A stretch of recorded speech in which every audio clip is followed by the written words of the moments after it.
Hey guys, it's Kevin again, and this is going to be my review for the Vampire Diaries Season 5, Episode 19, Resident Evil, and this was another great episode. I was really looking forward to this episode because we've really just...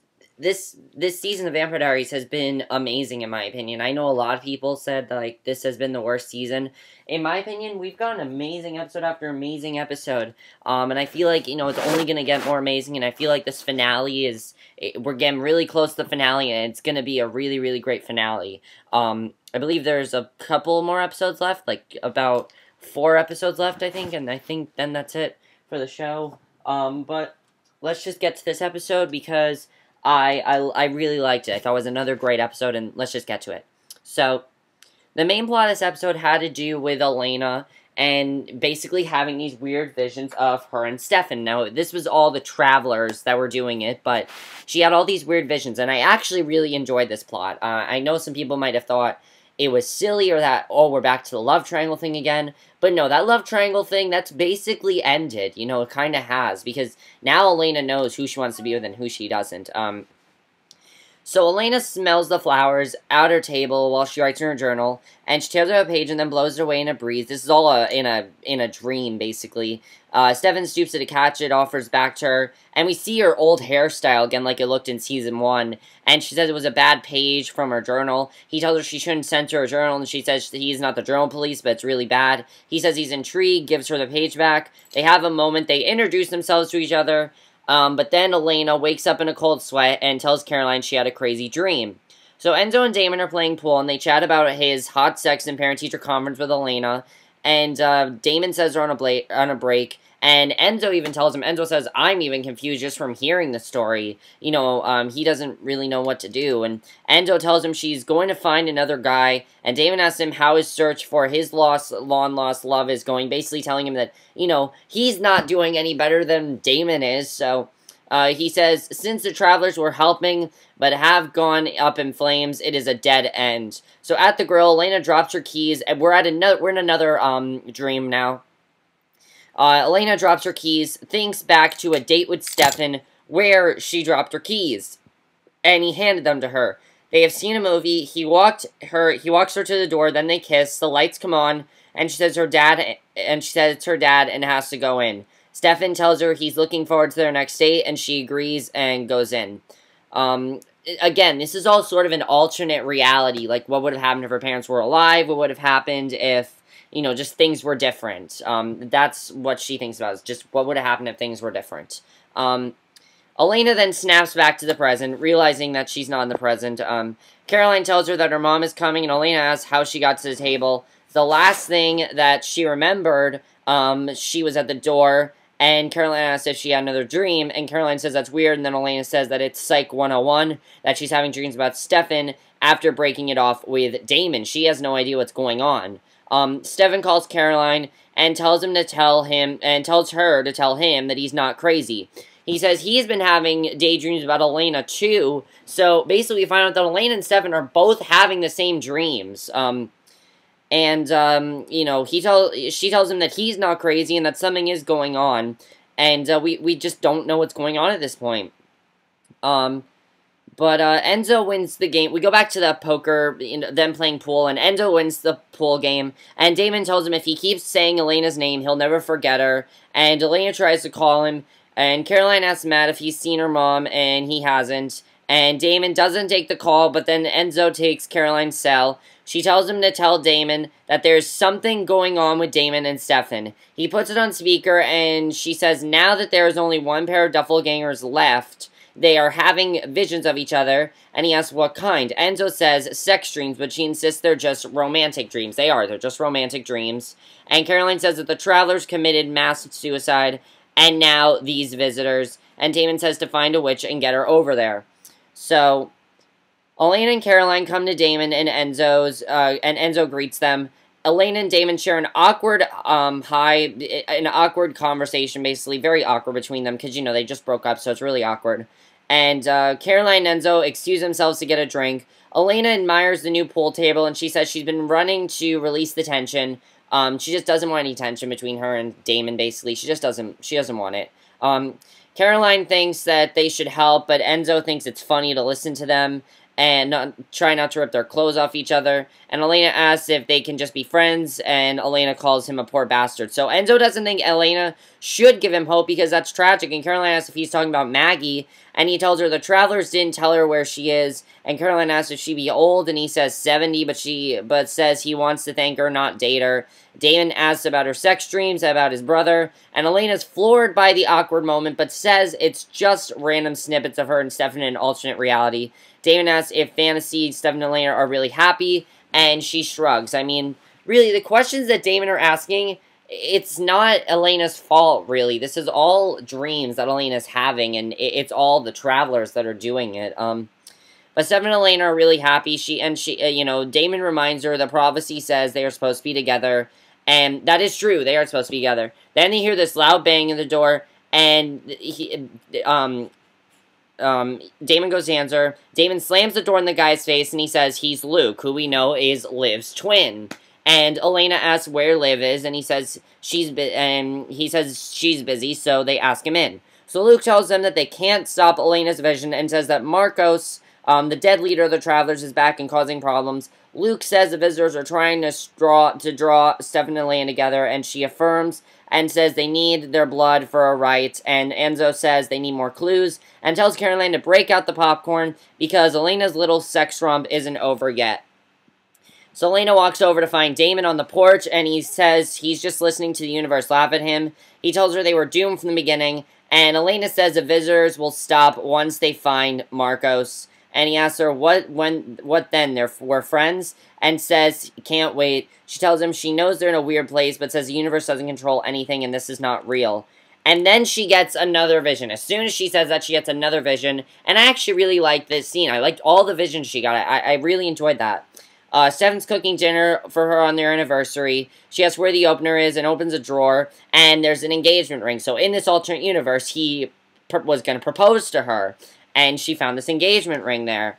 And he tells her he loves her. And she says she does too. Then she knocks the mail onto the floor. And the address says they're living together. It turns out that the address that was on the envelope is the address where Marcos is. That's basically... So these dreams are kind of giving her clues as to certain things. I thought that was kind of interesting. So Damon and Enzo go to the address Elena gave them. They go into the house, and they're surprised they can enter. Enzo wonders if this is where they had crazy vision sex. Damon threatens him, and a man says, not in my house, and Damon asks if it's Marcos. Marcos asks why they're there, and Damon asks what he wants and why the visions. Marcos says he's why they are having visions, and Enzo says they just met the universe. Damon asks what the hell is going on, and Marcos says, basically, here's where we find out what's going on with these visions, why Elena's having these visions, why Stefan's having these visions. We find out why in this scene. Marcos says the doppelganger legend has been misinterpreted.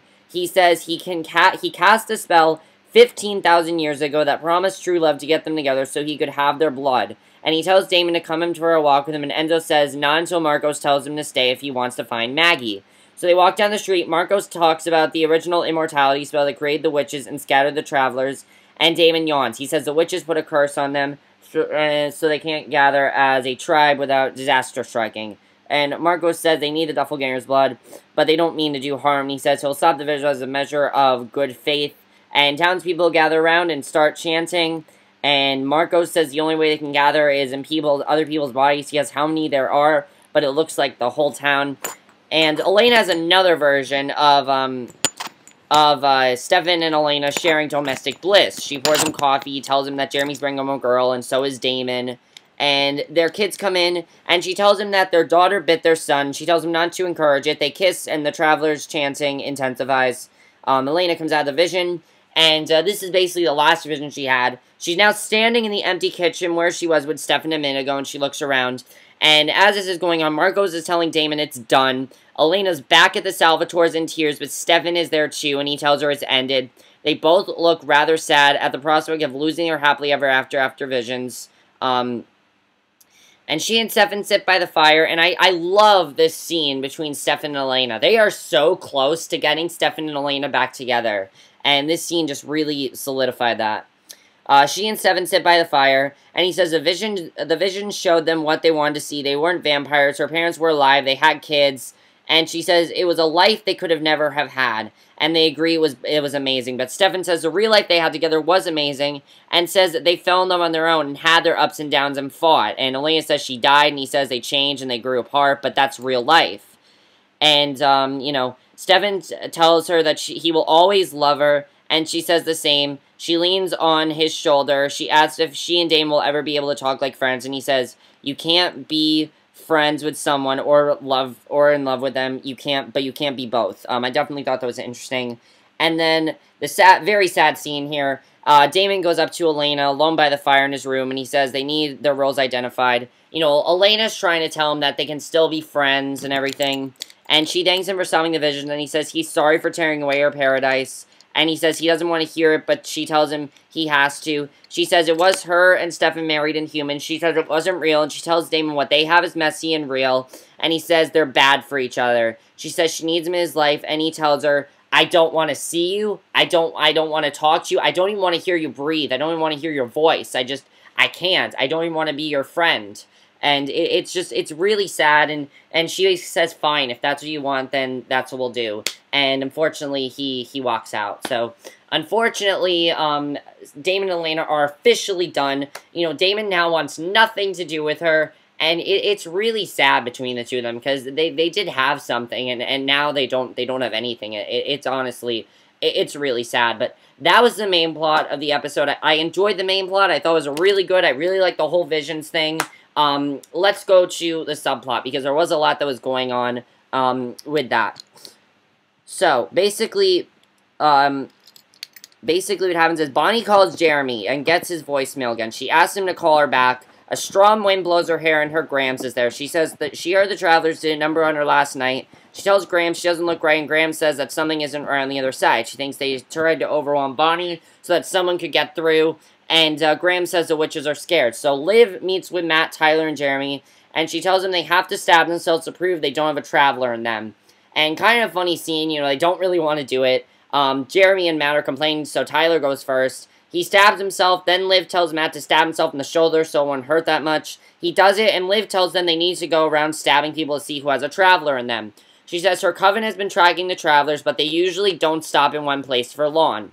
She says they're taking over Mystic Falls by jumping into people so they have control over the whole town. And we see 3 Travelers take over people in town, including Sheriff Liz. Yes, and Sheriff Liz, as we know, is Caroline's mother.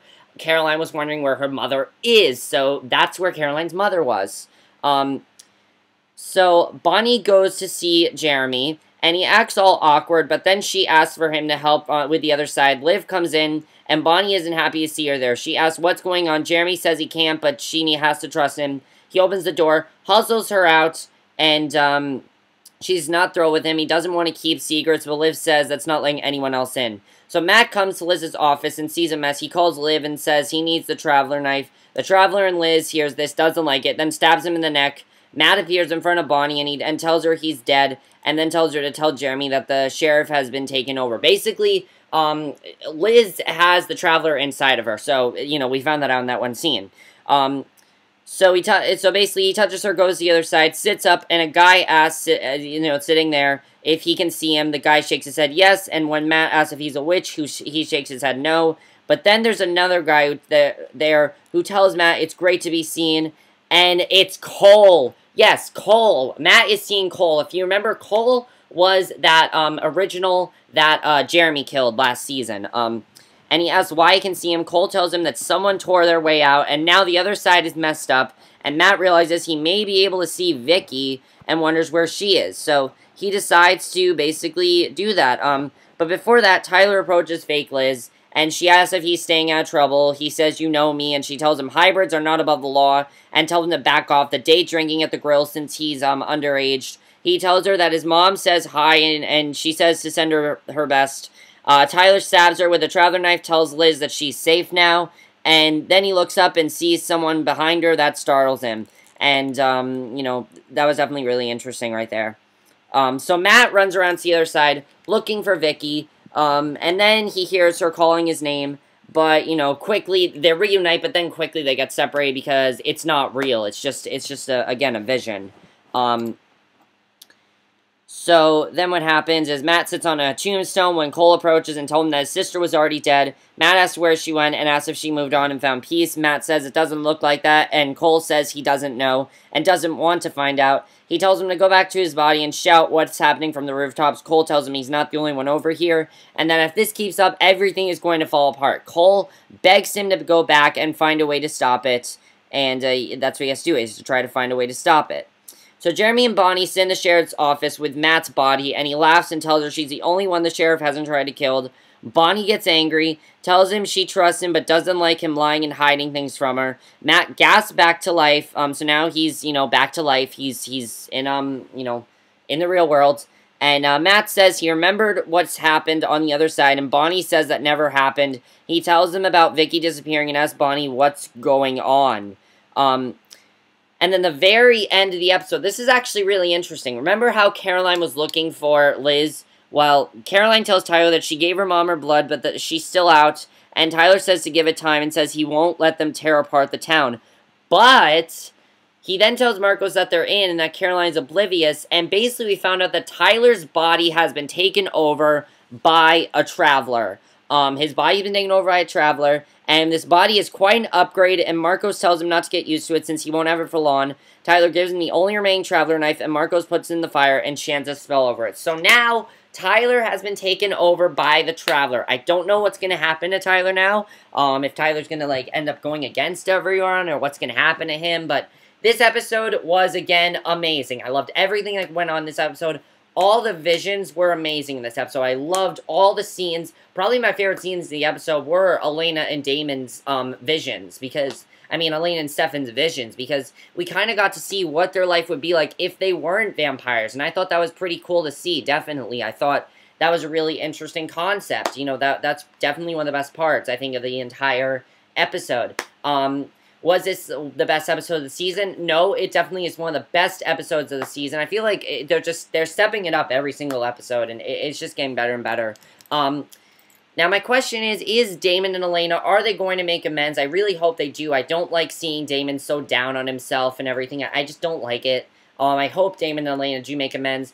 Do you think Elena and Stefan are going to get together? I have a feeling that's what's going to happen at the end of the season, is that by the end of the season, Elena and Stefan will be together. This traveler is taking over Tyler's body. What's going to happen there? I feel like more and more people are going to start to turn into travelers. I don't know what's going to happen. Also, Liv's plan. What do you think the whole thing with that is?